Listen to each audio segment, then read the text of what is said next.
Yeah, there's a bit of discussion about that. I mean, historically, Lutherans had no issue using the term Protestant. It is something that especially American Lutherans today tend to shy away from.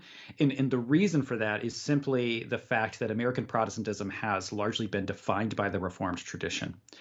And so to call Lutherans Protestant, I think in an American context, for a lot of people, brings up connotations of things. It brings out a lot of assumptions from people that are not true, right? Because Right. of, the history of Puritanism in the United States and the Sure. First and Second Great Awakenings. I mean, that's very much defined Protestantism. So in terms of what is generally considered Protestantism in America, Lutheranism doesn't really fit that definition.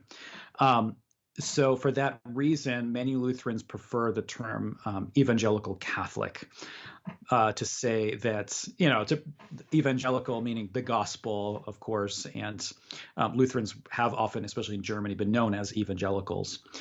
Okay. But then, bringing out the Catholic aspect of that as well. So personally, I, I certainly think it is important to bring out the distinctions between broader Protestantism and Lutheranism. We are much closer to Rome in some ways than others are.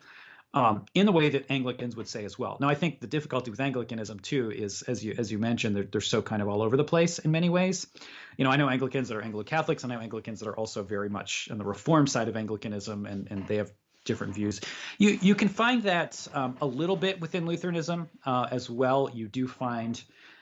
I know the terms high church and low church are more Anglican terms, but you do find kind of more high church branches within Lutheranism as well, or high church tendencies, and then low church tendencies. But I think our confessions are much more specific than Anglican confessions and are more binding as well. So you don't have that. You don't quite have that distinction quite as clear cut. But in terms of defining ourselves as a third way or a via media, I think that it's essentially true.